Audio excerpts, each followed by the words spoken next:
Alam mo kapatid, mayroong tatlong palatandaan ng isang tapat na mangangaral.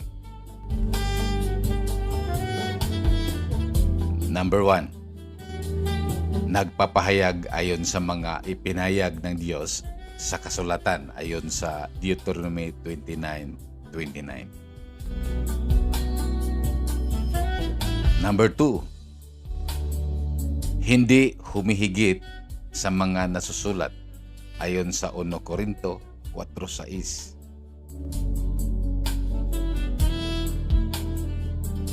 Number 3, hindi nagbawas at nagdagdag ng mga nakasulat ayon sa pahayag 22:18-19. Kaya mag-ingat, be like a Berean.